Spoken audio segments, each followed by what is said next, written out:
اور محمد و آل محمد صلوات۔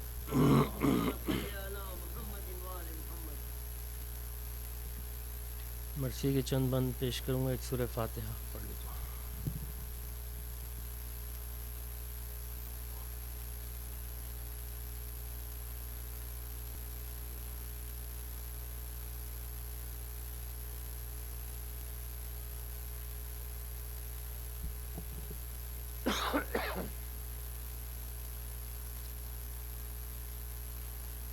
بارے دیگر صلوات۔ اللہم صلی علی محمد و آل محمد۔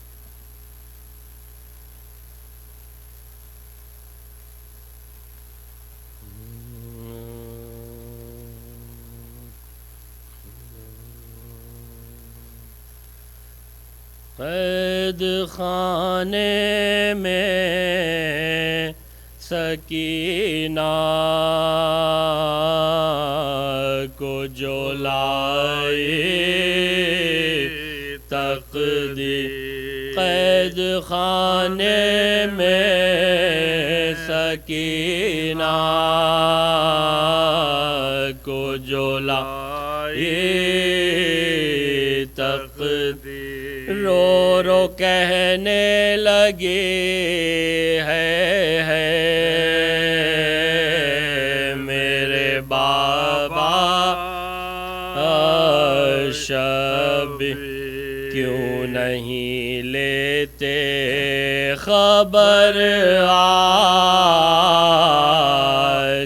ہوئی ہوں میں اسیر، آؤ اب میری تمہاری ہے ملاقات اخیر، نصف شب تک بھی یہاں جینا ہے دشوار میرا، دیکھو اب آن کے بس آخری دیدار میرا، کہتی تھی بانوں سے رو رو کہ کہاں ہے بابا، پاس ان کے مجھے بھجوا دو جہاں ہے بابا، ارے میرے آرام ہے بابا، میری جان ہے بابا، کیوں میری آنکھوں سے اس وقت نہاں ہے بابا، کیوں سکینہ سے جدا ہونے کی تعبیر ہوئے، کیا گناہ مجھ سے ہوا، کون سی تقصیر ہوئی، خوب پانی میری خاطر گئے لینے گھر سے، مجھ پہ کیا کیا ہوا اس عرصے میں، اور تم نہ پھرے، شاہ نے چوم کے لب سینے سے لپٹا کے کہا اے جان میری تو اس پہ یہ بابا صدقے، جو ستم مجھ پہ ہوا کیا تجھے تقریر کروں، تو بھی دلگیر ہے اب کیا تجھے دلگیر کروں ایسی کچھ بن گئی مجھ پر کہ نہ یا تجھ میں جدا تجھ سے کبھی ہوں گا تو ادھر دیکھ منہ باپ کا وہ کہنے لگی سدویا آپ کے کپڑوں سے آتی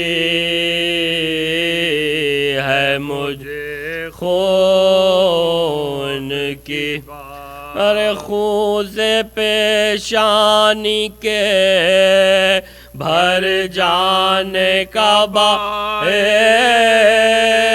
کیا ہے سرخ خط حق پہ بابا تیرے یہ کیسا ہے قید خانے میں سلوات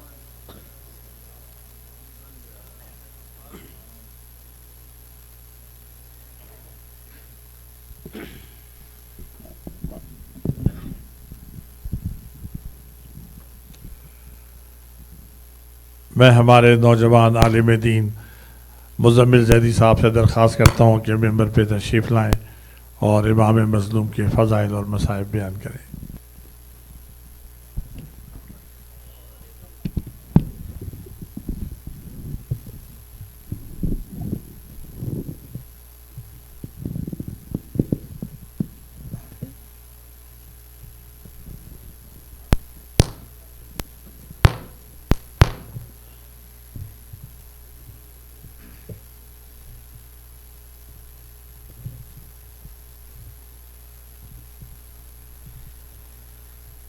اعوذ باللہ من الشیطان الرجیم بسم اللہ الرحمن الرحیم والحمد للہ رب العالمین والصلاة والسلام علی سیدنا و نبینا ابی القاسم محمد اللہم صلی علی محمد وعجل فرجہ وعلى آلہ الطیبین الطاہرین المنتجبین سیما بقیت اللہ فی الارضین ولعن اللہ اعدائهم اجمعین الى قیام یوم الدین. السلام علیکم ورحمۃ اللہ وبرکاتہ. In this series of speeches that we've had in the last 4 days, today marks the last one.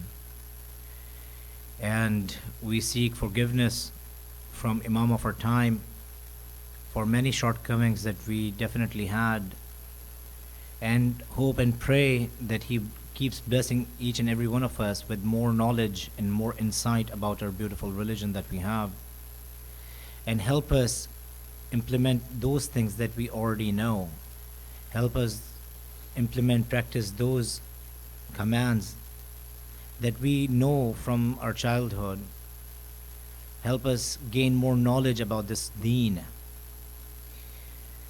We want to dedicate this majlis to the shuhada of Millat Jafriya, to the shuhada of Mudafi'in Haram, who defended the holy shrine while sacrificing their own lives without caring or without even thinking about what is going to happen to their families, as they had left everything in Allah's hand, just like the true mu'min should do.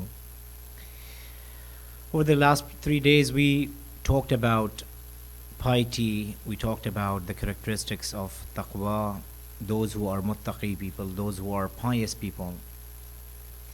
Then we touched on the definition of iman, and we mentioned that iman is not something which is the state of your heart, contrary to what you have been told from your childhood, that iman lies in your heart, but there is more to it.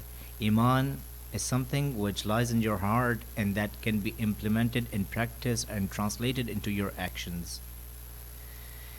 And then we define those who are the believers, who do have Iman. They are called Mu'mineen. In the light of verses of Surah Anfal, we talked about what are the characteristics of Mu'mineen.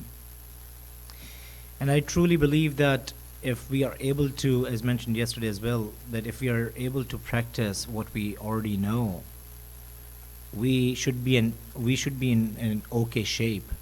Because the verses that we talked about yesterday, they started with the qualities of Mu'mineen, and it put this boundary in front of those ayahs with innama, saying that those are the characteristics. Only if you have these characteristics, then you can be called Mu'min. While we are talking about Mu'mineen, and we are trying to become true believers of Imam of our time, one of the things that we have to make sure that we implement that in our lives is the pride of our religion, especially in the society that we are living in. There are going to be a lot of times, and for those who have not encountered, which I seriously doubt there would be any, there are times that you are going to be standing out, you are going to be singled out because of your belief. There are times that you would be ridiculed because of what you believe in, because it is contrary to the norms and morality, the standard of morality that they have in the society. And we'll come to the reasons why it is not in just this time. It has been like this during the time of the prophets, during the time of imams, that they were ridiculed, they were made fun of, they were mocked because of the belief that they had. So it's not something new, and it is definitely not with an intensity what our prophets have gone through, which our beloved prophet had gone through, and what our imams went through, right? So this is definitely not as intense as that, but still we feel like, because we are singled out, because we are believing in something which most of the people, majority of the people living in this society cannot understand. There are one or two things that happen whenever you are faced with such challenges.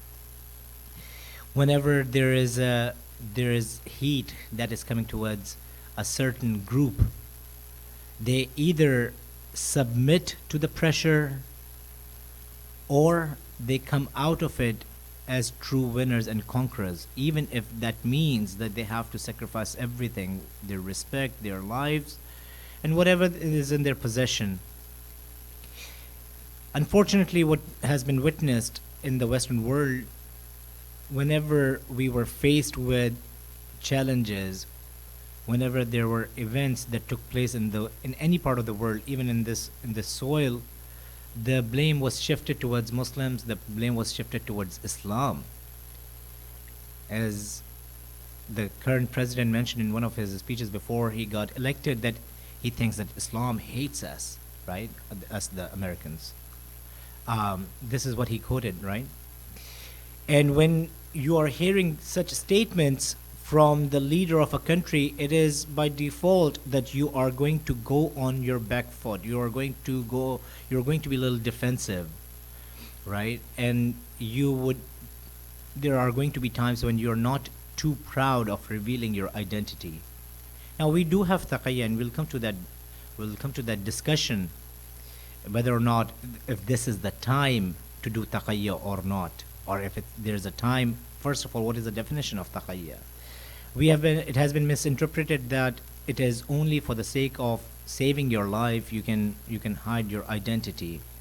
But in reality, when you look at taqiyya, the definition of taqiyya, it is the saving of your religion. You're saving your life so that you can save your religion. If your life is being saved at the cost of losing your identity, losing your religion, then that is not called taqiyya. So taqiyya, keep it in mind, keep this thing in your mind, that it is the preservation, it is saving your religion.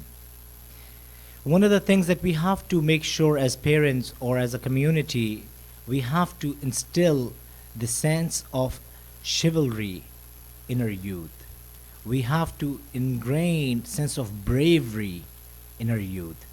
The Shias have been known, and they're one of the characteristics that has defined Shia, the people who are the followers of Imam Ali.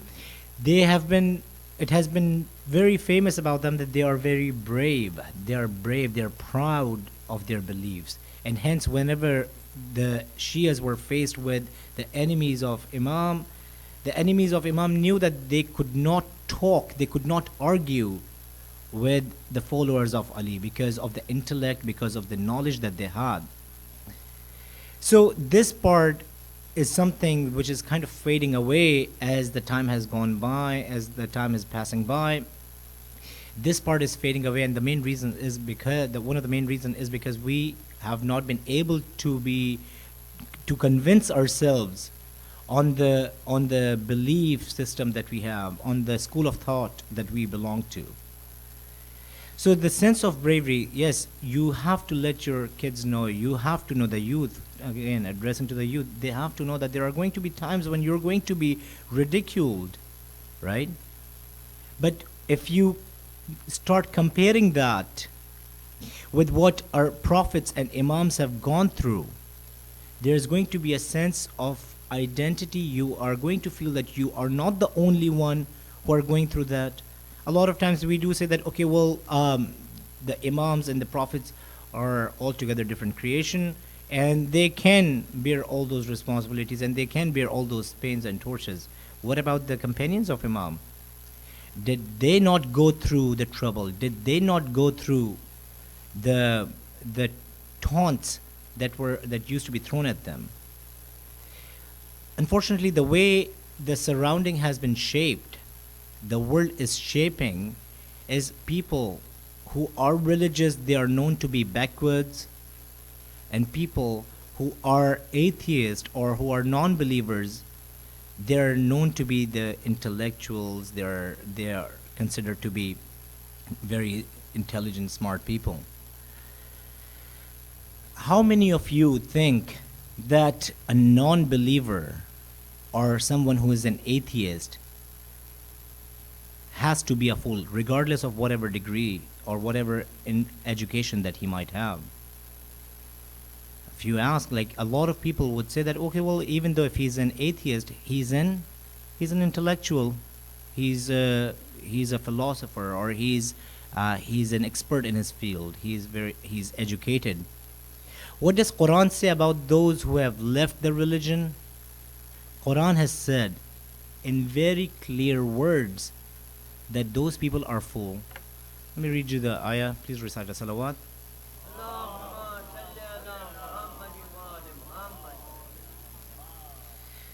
In Surah Baqarah, ayah 130, Allah subhanahu wa ta'ala says, وَمَنْ يَرْغَبُ عَنْ مِلَّةِ إِبْرَاهِيمَ إِلَّا مَنْ سَفِهَا نَفْسَهُ, means, and who forsakes the religion of Ibrahim, but he who makes himself a fool. Allah is saying that those who leave the religion, Quran is saying that they are fools. But we go with the whatever apparent education or knowledge that they might have. We go with this mindset. This mindset has been propagated, especially after the Renaissance movement, where they separated church with state, where they separated religion with politics. And unfortunately, it crawled into our own systems, in our own countries as well. Whereas someone who is a religious scholar, who has gained the knowledge of Al-Bayt, he is considered to be backwards. He is considered to be someone who do not know, who has no idea what is going on in the society. But yet they are very willing to listen to those who are non-believers, who are atheists, based on the thing that they call degree, right? If he has received doctorate, you would say he's an intellectual, he's a doctor, he has done PhD in such and such thing. Nothing against the physicians or doctors. Doctors have studied how many years in order to be called doctors? Like 8 years, 9 years, 10 years at the max. With the writing, that whenever they write a prescription, you can't even read their handwriting. Now they type, but whenever in Pakistan or in other countries, when they write, you cannot even read their handwriting. Do you find people ridiculing them? But over here, when someone is talking about haqq, when someone is talking about the Imam of the time, when someone is trying to make sure that we have the commands of Allah subhanahu wa ta'ala, we are subservient to Allah subhanahu wa ta'ala, and we are being obedient to Allah subhanahu wa ta'ala in every arena of our life, you start calling him backwards. How is that going to work? Just so that things become clear and the argument can proceed, you would find yourself oftentimes shying away, even if you know for 100% that you are on the right, because of the environment that you are in. I'm not even talking about the outside of our community's environment. I'm talking about within our community. You start talking about separate gatherings in weddings. Oh, weddings is far-fetched. Even the nazar and niyaz that you have, a lot of times we see that there is no separation between genders, and you start talking about it, you start getting labeled as extremists, you start getting labeled as radicals, you start getting labeled as, oh, you have to have deen and dunya at the same time. You start talking about hijab issue. Do we have any doubt in our mind? Do we have any doubt in our mind that it is a mandatory thing? But when you start talking about it, when you start doing Amr bil Maruf about it, and then again we are going to touch on how Amr bil Maruf is done, but in the way it should be done, then you start getting labeled as backwards. You don't shake our opposite gender's hand. You start getting labeled as, again, backwards people. This is the mindset that unfortunately is creeping into our communities. And unless and until, why? And one of the main reasons, see, there are those who seek to fitna, who seek to disobedience. But those who don't, oftentimes their silence endorses the stance that they might have. You start saying that, okay, it doesn't have to do anything with me, or we don't have to be that rigid when it comes to interacting with people. You start saying those things, which means that you are endorsing the wrong that is happening in the society. The result of which is lack or loss of that identity that you were supposed to have. What was that identity? Identity was Vilayat of Ali ibn Abi Talib, Salamullah alayhi. Allahumma salli ala Muhammad wa ali Muhammad wa ajil faraja. So know this, that you are going to be ridiculed, because we are living in the world where batil, where the wrong is basically overflowing from one part of the world to the rest of the world. You are living in the world which is surrounded, which is filled with all the fasad, all the wrongdoings, and it was supposed to shape like this before the arrival of Imam. Do we not read in Dua Ahad that the world is going to be filled with injustice, the world is going to be filled with wrongdoings, and that would be done with the hands of mankind himself? It says in Dua Ahad. And why is it happening? Because of the fact that we are not proud of what we believe in. There was a research that was done in one of the Islamic countries that those girls who were going to the universities, before going to the university and after going to the university, their outfit started becoming more moderate once they started going to the universities. And when asked, they said that not an ounce of my belief which is in my heart has changed, but because of the surrounding that I was in, I did not want to be this odd one out. Try facing or try receiving taunts for the sake of religion for once. It has pleasure in its own. Try facing some challenges. Try being ridiculed for the sake of Islam for once. You will see how much pleasure it has. Though it's a challenging thing, it is an extremely challenging thing. Giving life away for the sake of religion is still easy or easier than getting taunts from your loved ones for the sake of being on the right path. And this is where pressure starts building up. The pressure starts building up. Okay, I'm the only one, I'm the odd one out in the society. What am I supposed to do at this time? If I'm convinced and if I'm completely in conviction with the vilayat of our first Imam, then I'll stand tall in front of all the challenges. I'll stand tall, I'll come out as a victorious. I'll come out as someone who Imam is going to be proud on. Understand this, my brothers. It's one thing to claim that we are following the religion. It's another thing to be able to convince ourselves, so much that we take pride even if we are the only one left in this world. You stand your grounds. And those who have become successful in this world and hereafter, those who have been able to leave their mark in the history of mankind, were those who stood their ground. You are the best of the creation. You are Ashraful Makhluqat. And you have been blessed with the best of the Imams, with best of the creation. But for us not to be able to convince ourselves to an extent that we start taking pride, this is where the problem is going to start, and slowly and steadily the community will fade away.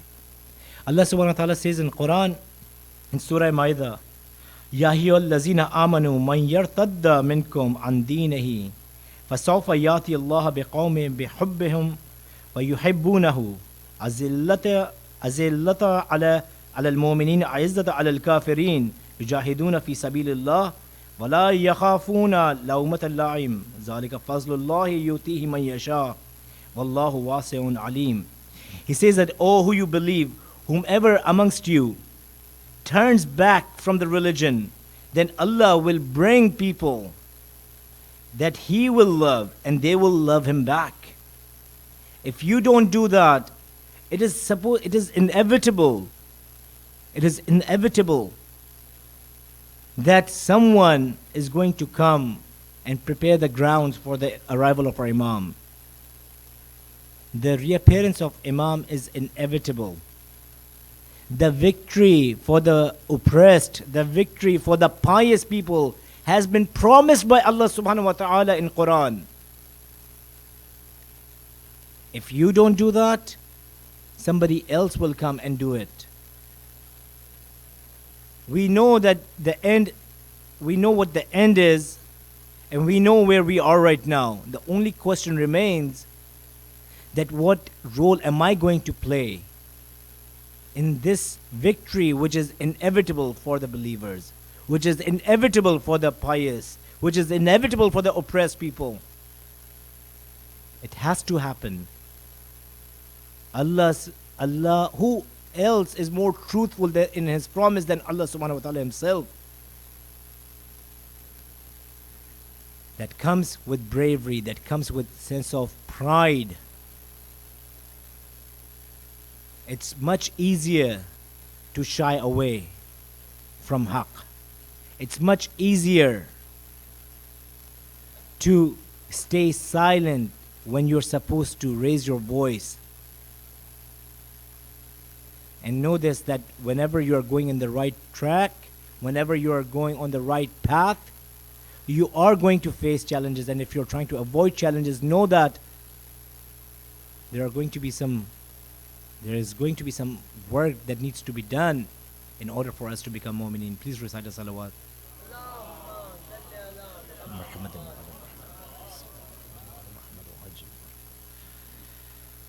We start talking about, whenever you are discussing these things with those who are atheists, one of the reasons that you are going to be ridiculed or the religion gets ridiculed, what is the reason, right? One of the main reasons is because of the depth that religion has, because of the depth that the representatives of Allah have or had.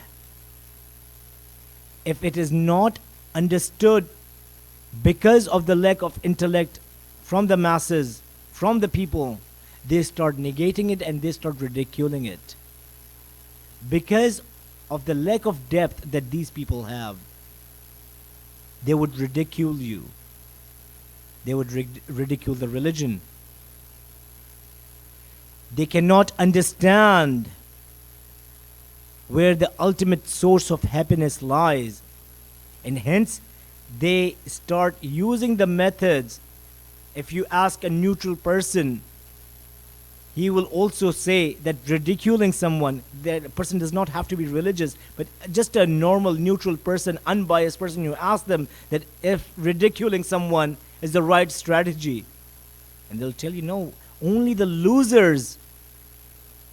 When you are having an argument, only the losers will seek to this strategy of ridiculing you, because they cannot come up with the best of the answers. They cannot come up with the intellectual answers. You've had debates in your lives. Just think back. If you were able to convince, or if you knew 100% what you were saying is right, and when the other person, when the opposing party was not able to respond to your claims or to your challenges, what did they seek to? They either sought to the tangents, they either sought to ridiculing you, or they either sought to negating your argument without having any solid proof. This is one of the strategies that the losers have used. That they will end up backbiting you, they will end up backbiting against you, they will end up mocking you. It says in Quran, in Surah Baqarah, and Quran has mentioned this multiple times, and Allah subhanahu wa ta'ala has mentioned this multiple times in the Quran, that those who do not believe, they seek to mocking. It says, وَإِذَا لَقُوا الَّذِينَ آمَنُوا قَالُوا آمَنَّا وَإِذَا حَلُوا إِلَى شَيَاطِينِهِمْ قَالُوا إِنَّا مَعَكُمْ إِنَّمَا نَحْنُ مُسْتَهْزِئُونَ. And when they meet those who believe, they say, we believe. And when they are alone with their shaitans, with their satans, they say, surely we are with you, we are only mocking. The ayah after that, Allahu yastahzi'u bihim wa yamudduhum fi tughyanihim yamahun. Allah shall pay them back their mockery. Allah is the one they are making fool of themselves. When they are ridiculing you, when they are mocking you, when they are making fun of themselves, they are exposing their true self, because they do not have the intellect, they do not have the answers to the right claims, to the rightful claims, to the haqq that you are mentioning. Because they could not negate their carnal desires. What does Islam tell you? Islam tells you the biggest jihad is jihad against your own nafs. And you will find happiness, you will find serenity once you start doing things for Allah, once you start submitting yourself completely in front of Allah subhanahu wa ta'ala. When you start defeating your desires, what is easier, to do what you want to do or to go against your desires? Of course, it is whatever is against your desire, if you're trying to do that, that is harder. Universal rule is those things that are hard upon you, they are going to flourish you. They're going to bloom you. This is a universal rule in anything, whether religious or non-religious, materialistic or metaphysical, right? Whenever you are trying to achieve something hard, you are going to be able to get the best of the reward. The harder you work, the best of the reward you'll get. This is a universal rule. Now apply this to our nafs, apply this to your souls, apply this to your desires. Is it much easier to go with the flow or to swim against the current, to swim against the flow of the river? Which is easier? To go with the flow, right? But when you start doing things which are challenging, that's when you're going to nourish yourself. That's when Allah subhanahu wa ta'ala will guide you and will take you to the levels which human minds cannot even fathom. This is one of the things that our youth need to pay close attention to. Not only confined to youth, but altogether us. A lot of times we shy away from our beliefs. Is it something I oftentimes, when I was living over here, in the beginning, like I would always apologize for not shaking opposite gender's hand. But then I started thinking, why should I apologize? I'm on the right path over here. If anyone needs to apologize, the person who's raising their hand who's bringing their hand forward to shake my hand, they should be the one who should be embarrassed. If I'm on the right path, and if I know, if I have been convinced that I'm on the right path, if Allah's words, Allah's commands are right, then why should I feel apologetic about it? So, coming back to the topic, this chivalry needs to be ingrained. The sense of pride, it needs to be ingrained. If you are not proud of what you believe and know this, that you are still being slave, you are still enslaved with something or some ideology. And Allah subhanahu wa ta'ala has created you as a free human being. Try to get there. Freedom does not mean that you do whatever you want. Even when they say you can do whatever you want, it comes with certain boundaries.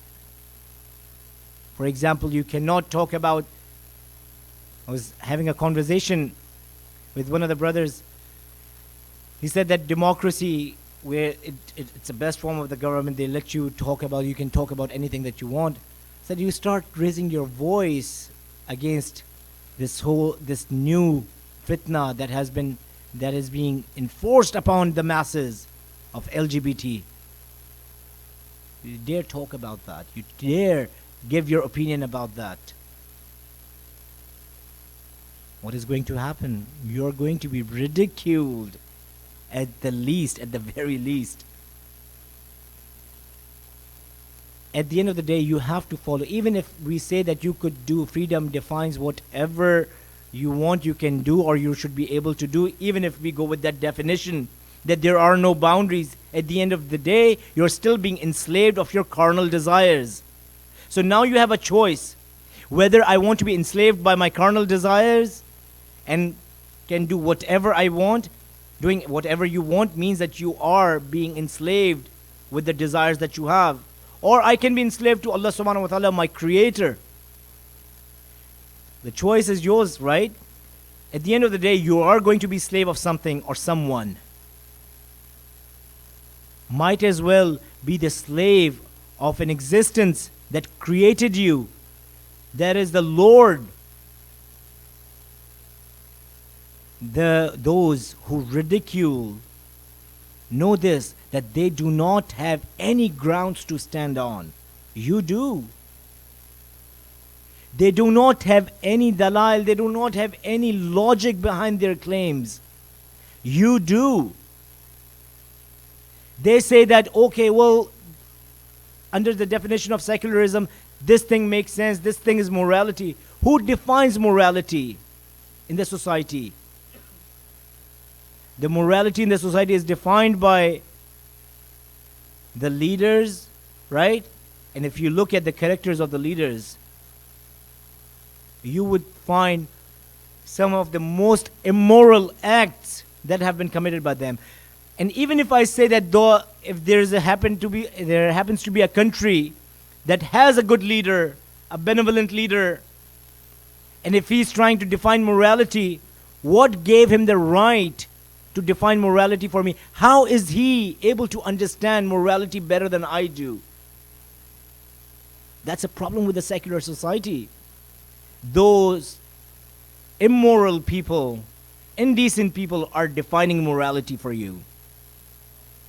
Whereas you have the claim, you have the code of conduct.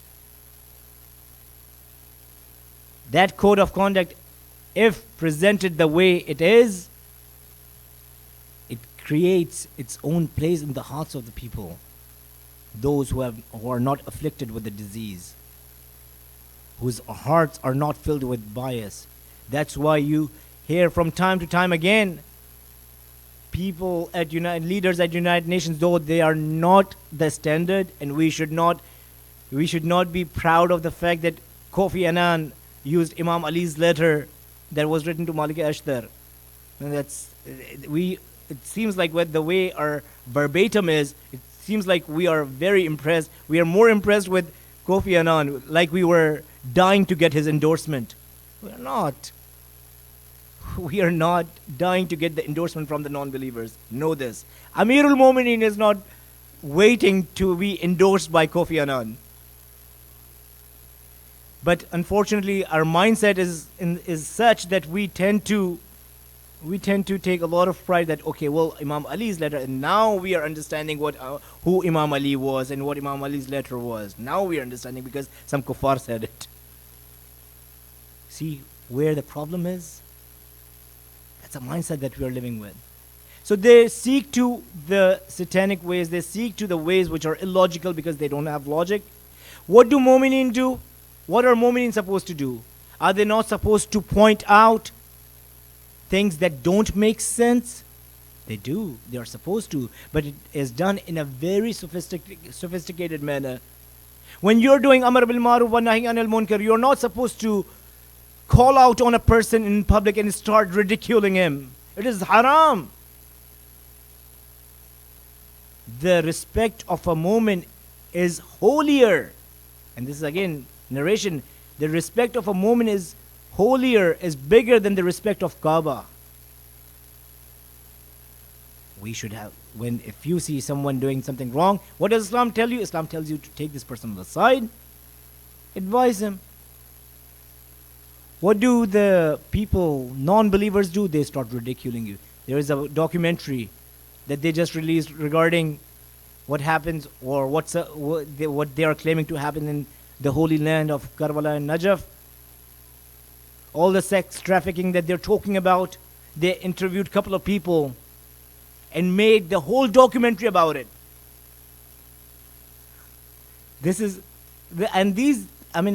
Even for non-believers, sometimes when you look at the comments that are written underneath these videos, you will see that even those who are unbiased non-Muslims, they have figured out what BBC is trying to do, or the mainstream media. It's not only BBC, every other channel that you have over here, it's the same way. Just to propagate their fallacies, the fallacies that they have in their claims, they stoop so low that they even forget their own code of morality that they have defined or designed for themselves. You're talking about sex trafficking, you want to talk about sex trafficking, the amount of sex trafficking that is done, people that are exported from third world countries to West, to America, you would be surprised America ranks, or up until a few years ago, it ranked number 1. Where all these sex slaves were coming. Where's your morality? Why don't you make a documentary about this? Again, there is a lot of illogical things that are happening from the batil. And we have nothing but logic. We say, Nahnu abna'u dalil. We are the children of logic. We are the children of dalil. The question is, how convinced are you? How convinced are you in your heart? If you are convinced, identity is something that a person, as it was mentioned before, a person would do anything and everything for to preserve his identity.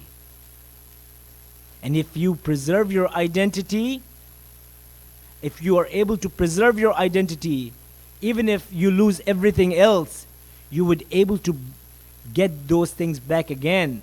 But if you lose your identity and you are left with all the other blessings or the so-called blessings, know that you will still be enslaved, even if the whole mainstream media is calling you free people.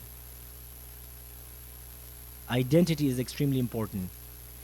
Which brings me to another problem that we have in our community, or a shortcoming, I would say. The youth at their tender age, they need to start digging deep into the religion. You cannot be convinced on something if you don't know anything about it. It's not going to come only from mimbar. It's not only going to come by sitting with the ulama in the month of Ramadan, in the month of Muharram and Safar. It's not going to come with that. It's not enough with the challenges that you have. You are facing a completely anti Allah subhanahu wa ta'ala's system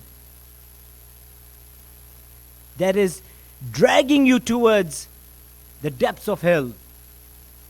What do you do now? It becomes wajib upon you. And again, it's not a fatwa, by the way. It's just figurative speech.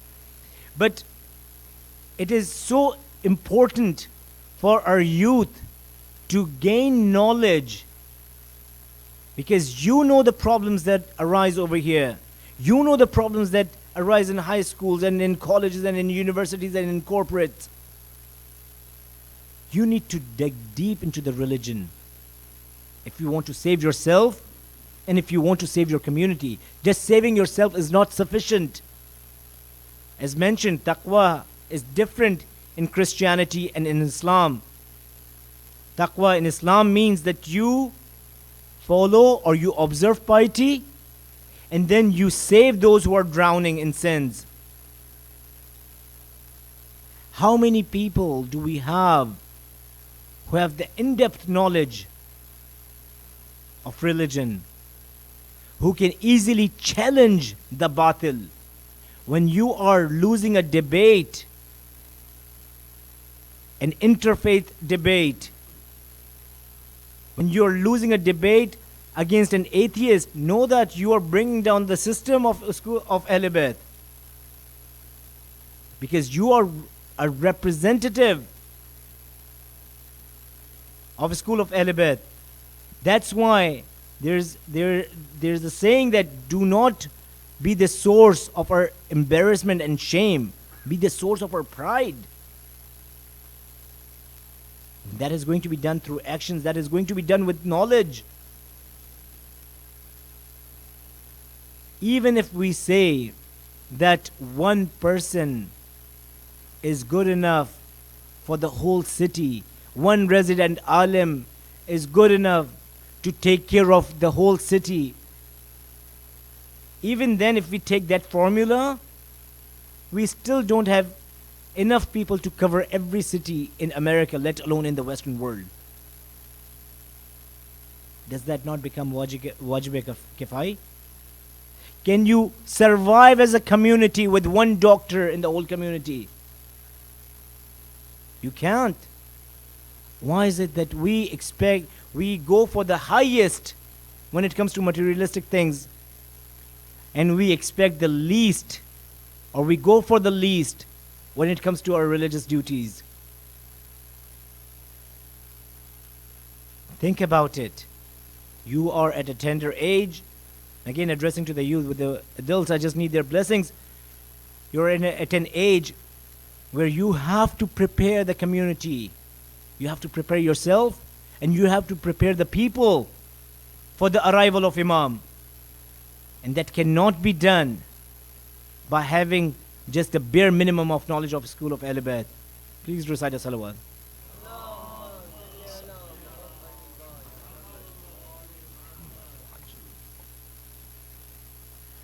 جب بات کر رہے ہوتے ہیں تانوں کی کہ تانے ملتے ہیں آپ کو مذہب کی خاطر، بہت آسان ہے مذہب کی خاطر، جیسے عرض کیا گیا کہ اپنی جان دینا، لیکن واقعاً جب لوگوں کے تانے سننے کو ملتے ہیں حق کی بنا پر، بڑوں کے دل ٹوٹ جاتے ہیں.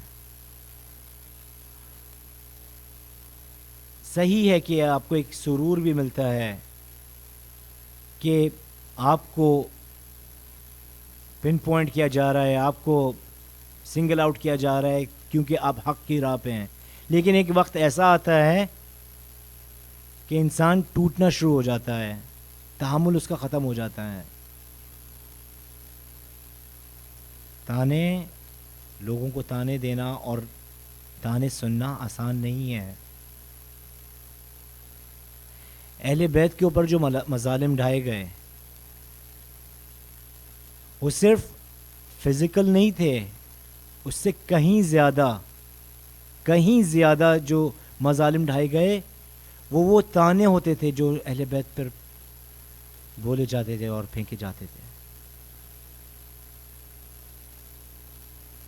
ایک واقعہ ہے، جب عاشورہ میں، روز عاشورہ، امام حسین نے اپنے خیموں کے پیچھے تھوڑی سی آگ جلا دی. ایک ملعون آتا ہے ابن زیاد کی فوج سے اور ایک چیز بولتا ہے کہ بڑا دل چاہیے وہ بولنے کے لیے بھی اور سننے کے لیے بھی. بولتا ہے ابا عبداللہ الحسین سے کہ حسین، یہ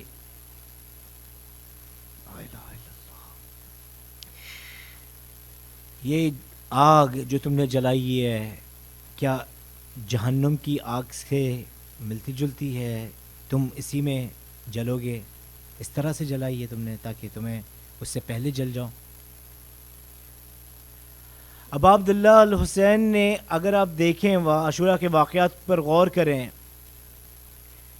تو اس طرح سے لان یا اس طرح سے بددعا کسی کے لیے نہیں کی، حتیٰ حرملہ کے لیے نہیں کی. لیکن جیسے ہی اس نے یہ بکواس کی ابا عبداللہ کے بارے میں، ابا عبداللہ نے ہاتھ اٹھایا اور خدا سے دعا کی کہ اس کو اسی آگ میں جلا دے. اسی وقت وہ ملعون گرتا ہے اور اسی آگ میں جھلس کر واصل جہنم ہوتا ہے.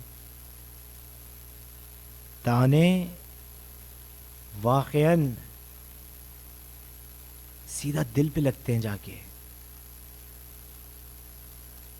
سوچتا ہوں کہ کیسے دیکھا ہوگا امام حسین نے اور امام حسن نے چھوٹی سی عمر میں، جب ان کی والدہ محترمہ کو دربار ظالم کے ان کے تمام کلیمز پر ان کو تانے دیے جا رہے تھے. کتنا سخت ہوگا ابا عبداللہ کے لیے یہ سننا. وجہ تھی ایک کہ امیر المومنین جب ان کے سر پہ مبارک پر تلوار لگتی ہے تو فرماتے فزت برب کعبہ کہ میں کامیاب ہو گیا.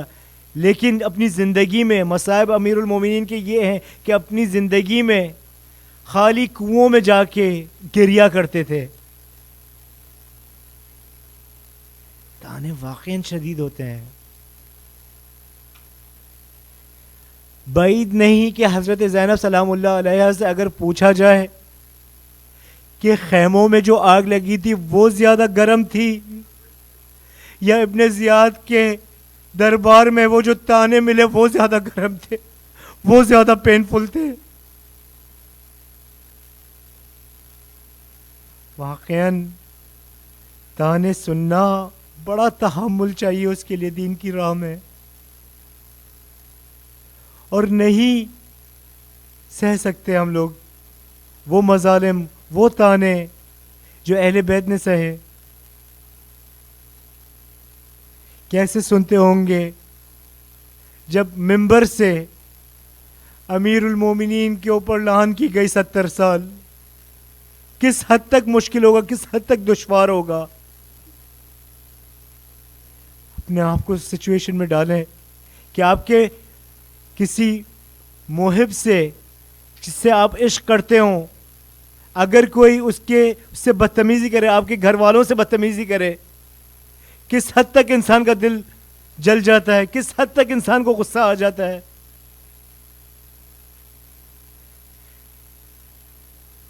جب حضرت سکینہ کو امام سجاد فرماتے ہیں کہ نیزوں کے نوک سے مارا جاتا تھا, لیکن حضرت سکینہ خدا کی یہ دن کسی اور کو نہ دکھائے کہ حضرت سکینہ کے سامنے جب ان کے بڑوں کو مارا جاتا تھا, بچہ جو ہے وہ تحمل کر جاتا ہے کہ اس کے اوپر اگر مظالم ہو رہے ہوں, روتا ہے, چپ ہو جاتا ہے, لیکن جب اس کا ایک سورس آف انرجی, ایک وہ چیز جس سے اس کی ساری طاقت آتی ہے, اس کے سامنے اس کو مارا جائے یا اس کے سامنے اس سے بدتمیزی کی جائے, بس اس کے بعد اس کے اندر کوئی سخت نہیں رہتی.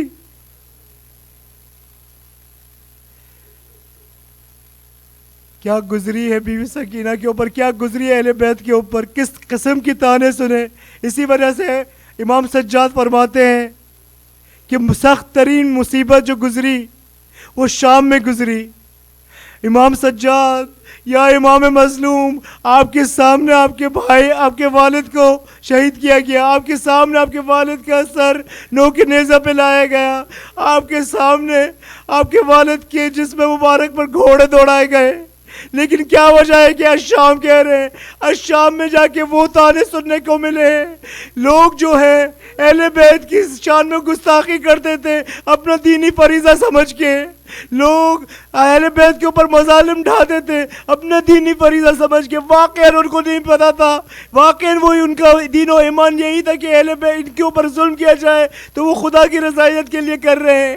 اس وجہ سے کافی سخت تھا امام سجاد کے لیے کہ وہ شام میں جس طرح سے لے کر گئے, فرماتے ہیں کہ اے کاش کہ میں دربار یزید میں اس طرح سے نہ جاتا, اس طرح سے لے کر نہ جایا جاتا جس طرح سے لے کر گیا, کہ ایک ہی رسن میں تمام اہل بیت کو باندھا گیا. اور امام سجاد فرماتے ہیں کہ اس رسن کی ایک طرف میرا گلا بندھا ہوتا تھا اور دوسری طرف حضرت زینب سلام اللہ علیہ کا گردن. لعنت اللہ علی قوم الظالمین.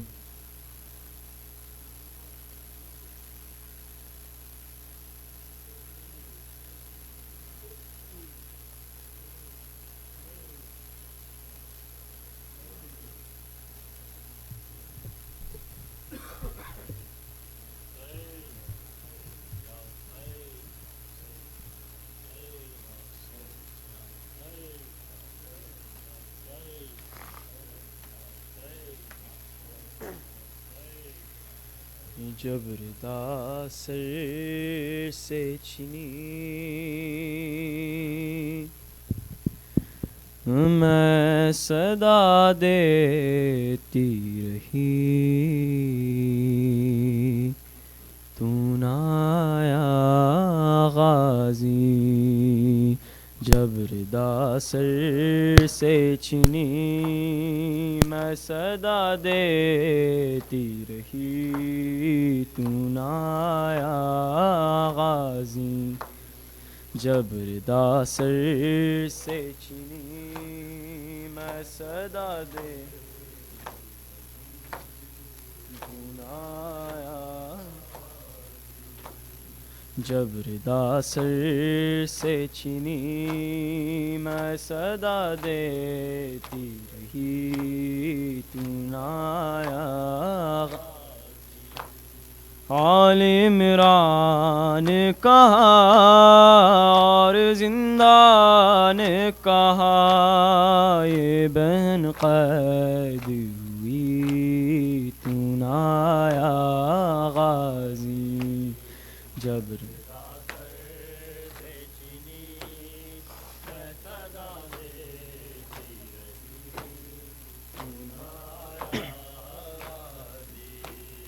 ہم کو پانی نہ ملے تیری خوشبو تو رہے تیرے بازو نہ کٹے چاہے مشکی زاچھے دے یہ مگر ہو نہ سکا تیرے بازو ہے جدا مجھ پہ ہے تشنا لبی تو نہ آیا غازی جبر داسر سے چینی میں صدا دیتی رہی تو نہ آیا غازی جبر داسر سے چینی میں صدا دیتی رہی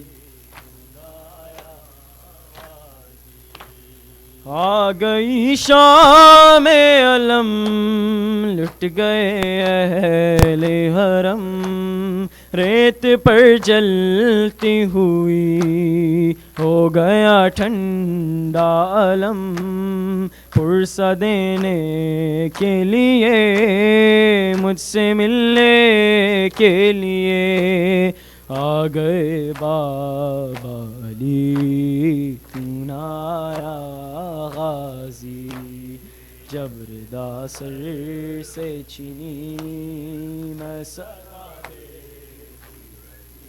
رہی تو نہ آیا غازی جبر داسر سے چینی میں صدا دیتی رہی تو نہ آیا غازی کیا کہوں شعر میرے بیرے ہم کو لیے یہ مسلمان سارے شہر در شہر گئے خلقت کوفہ کبھی خلقت شام کبھی بارہا ہم پہ ہنسی تو نہ آیا غازی جبر داسر سے چینی میں صدا دیتی تو نہ آیا غازی جبر داسر سے چینی میں صدا دیتی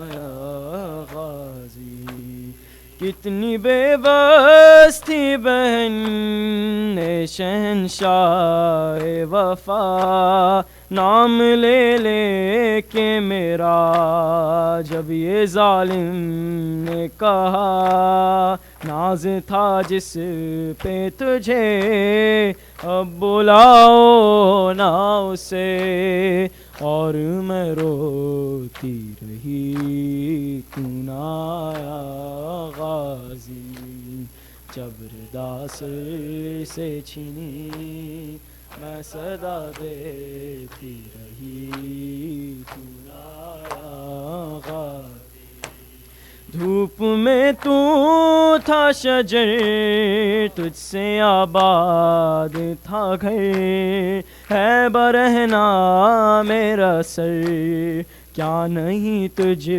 کو خبر اے علمدار وفا اس بہن کو باخدا تجھ سے دھارستی بڑی تو نہ آیا غازی جبر داسر سے چھینی میں صدا دیتی رہی تو نہ آیا اللہم صلی علی محمد